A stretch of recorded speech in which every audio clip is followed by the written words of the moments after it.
This is a game that I waited for. After the disappointment of Halo 4 and Halo 5, this is the first Halo game to be released on the Xbox Series X and S console. It was supposed to be released the same day as the console. It's also available on PC. Despite the release date of the game being pushed back over a year, people were still excited for Halo Infinite. But was that excitement necessary?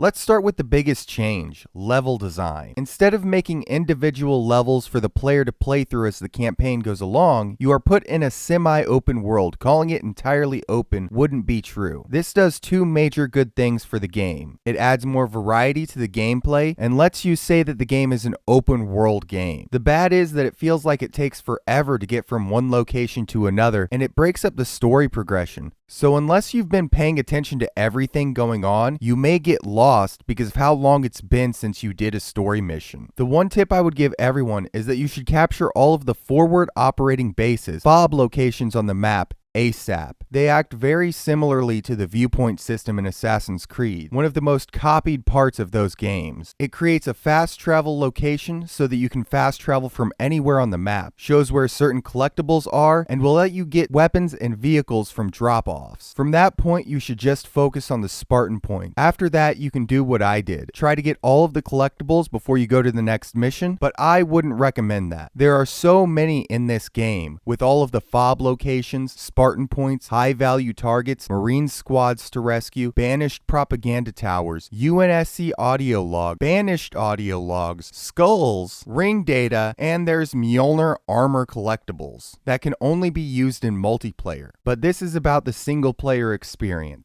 There's a lot to collect if you're into that, but if you're not, you'll probably go from mission location to mission location, and I feel like if you did that, the game wouldn't take you that long. A good amount of time for an FPS, but for most players, it seems to take them over 10 hours on their first run to complete the game. The thing that shocked me was whenever I completed the game, I looked at the achievements to see how many people have played this game and have gotten the achievement for completing the game on normal difficulty. And it was a rare achievement that less than 10% of players have. So it looks that a lot of people start the single player, then seem to stop close to the end of the game. So like I guessed and knew, most people buy it for its multiplayer. But there are other YouTubers like the Actman that have made way better videos on the multiplayer in this game that in the past year has gotten worlds better, like they're actually listening to their community.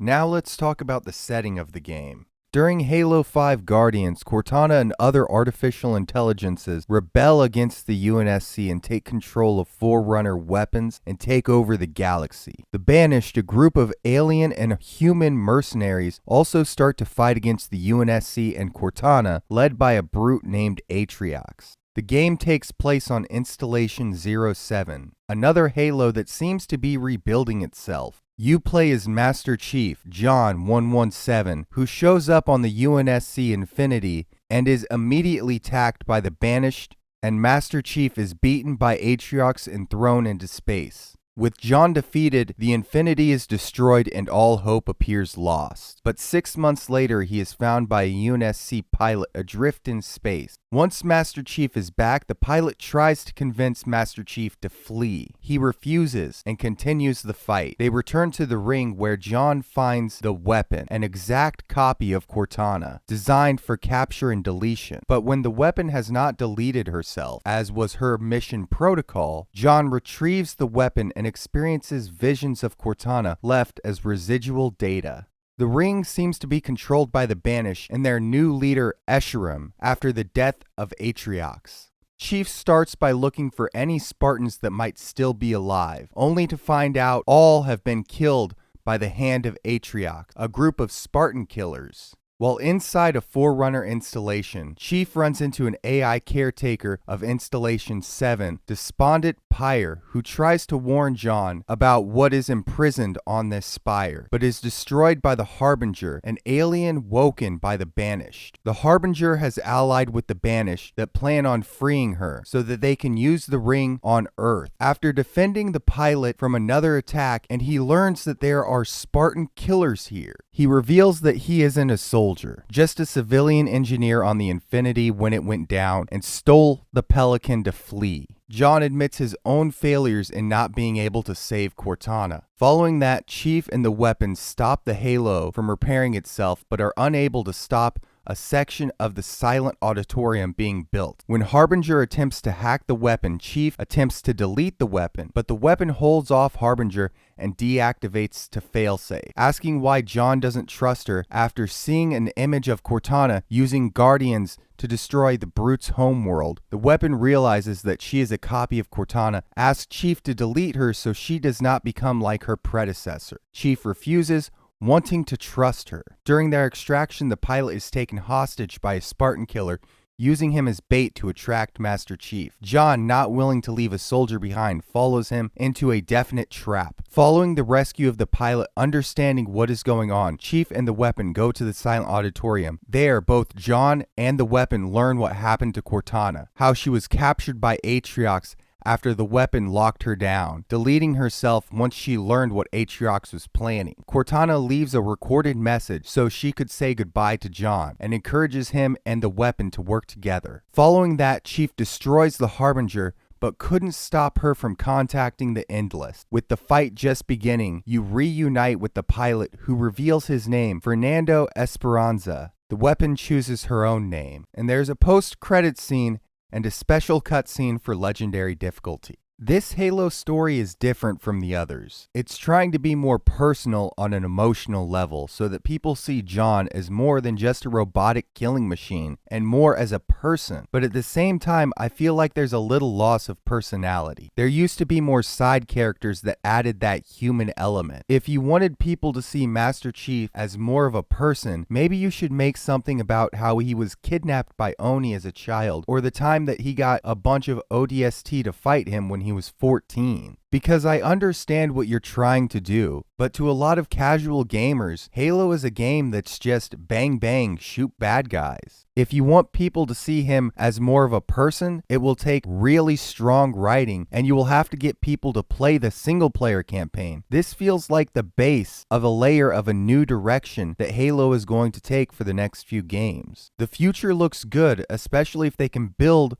on what base has already been laid, but only time will tell. The gameplay is solid. I've always liked the way that Halo handles its weapons throughout the years. This is a bit different. The controls are not what I would like. I'm one of those people that uses left trigger for grenades and right bumper to reload.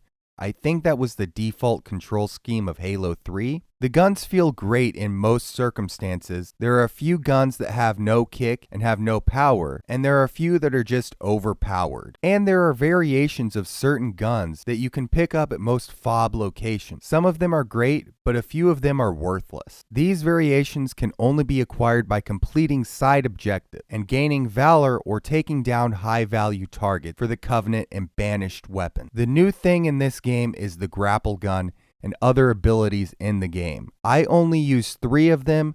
There are some that are very situational, and if you're used to Halo, you probably won't use them like me. The other thing I saw people complain about when this game came out was the sprint ability. It's not an armor power like in Reach.